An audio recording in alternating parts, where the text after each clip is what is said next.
Pim! J'ai eu Saint-Cyr. Pile l'école que je voulais. Quoi? C'est une école militaire? Mais je savais pas moi. Mais je veux surtout pas d'une école militaire. Après les écrits des concours de cette année, tu vas directement avoir à faire ton classement des écoles pour que tout le monde soit réparti dans une école d'ingénieur. Et dans une année usuelle, personne n'a jamais le temps de lire les 200 plaquettes alpha que tu vas recevoir en 2 semaines qui te vantent à quel point leur école est absolument super cool sans jamais te parler des cours ou de ce que tu peux faire dans cette école.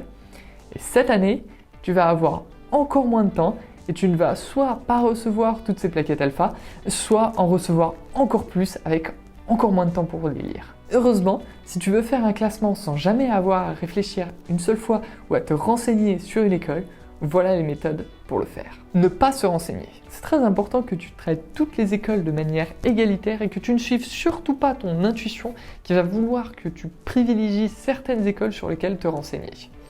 Et pour que tu puisses le faire facilement parmi tout le choix de toutes les écoles d'ingénieurs que tu vas avoir à choisir, la meilleure façon, c'est tout simplement de ne pas se renseigner sur aucune école.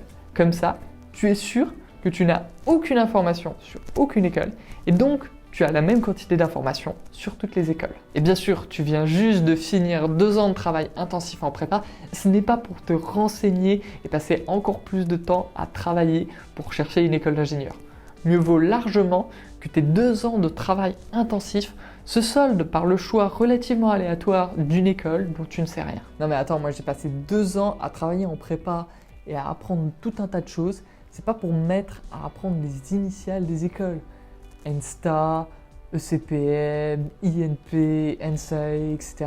Tout ça, c'est la même école en fait. Faire l'école que tes parents voudraient. C'est très important dans ton choix d'école que tu prennes l'école qui fasse le plus plaisir à tes parents et ne surtout pas prendre en compte ton envie personnelle d'une école. En particulier, si tes parents sont frustrés de ne pas avoir réussi à faire un métier qu'ils auraient aimé faire, c'est très important pour toi que tu soulèves cette frustration d'eux en faisant ce métier qu'ils auraient voulu faire. Comme ça, ils pourront vivre à travers toi la vie qu'ils auraient toujours voulu vivre. Et si ce n'est pas ce qui te plaît, ne t'inquiète pas.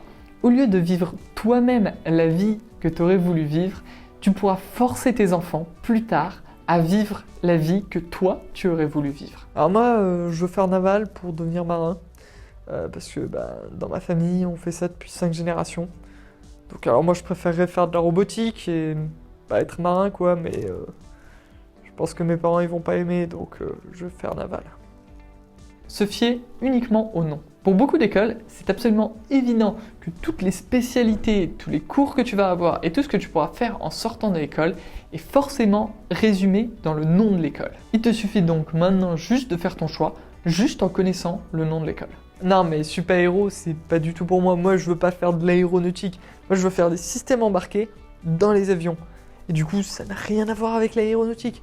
Et super-héros, c'est bien évident qu'ils font que de l'aéronautique et qu'ils ne touchent jamais au domaine proche. Cette école ou 5,5. En particulier cette année, c'est important que tu fasses un classement d'écoles d'ingénieurs très court, sans aucune option de repli, pour être sûr de faire 5,5 si tu n'as pas exactement l'école que tu voulais.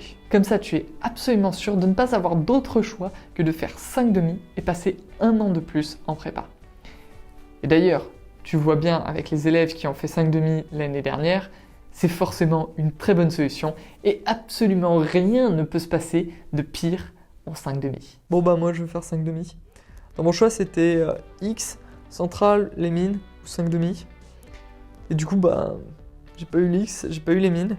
Et Centrale c'est bizarre parce que il devait y avoir un bug parce que j'ai pas trouvé dans la liste des écoles. Je trouvais un truc auquel j'ai été admis qui s'appelle Centrale Supélec. Mais c'est bien évidemment pas du tout la même chose. Bon je vais faire 5,5. Copier-coller le classement de l'étudiant. Enfin, si tu veux encore moins avoir besoin de réfléchir, le mieux c'est de prendre le classement des écoles d'ingénieurs de l'étudiant et de faire un copier-coller. Et même si l'école que tu as ne fait pas la spécialité que tu voulais, c'est tant mieux. Ça veut dire que la spécialité que tu voulais n'était pas assez haute dans le classement par rapport à ce que tu pouvais avoir. C'est donc à tes envies de s'adapter au classement. Oh merde, il n'y a pas qu'un seul classement dans l'étudiant. Il y a l'excellence académique, l'ouverture internationale, la proximité avec les entreprises. Les parents, vous préférez que je fasse un copier-coller de quel classement? Et voilà, maintenant tu sais exactement comment faire tes vœux d'école d'ingénieur sans avoir à réfléchir. Tes parents seront super contents de toi. Alors par contre, dans leur classement sur étudiants, ils se sont complètement trompés. C'est Super Study Survivor qui est au top. Donc aide-moi à leur faire comprendre ça en likant cette vidéo, partageant et t'abonnant à la chaîne.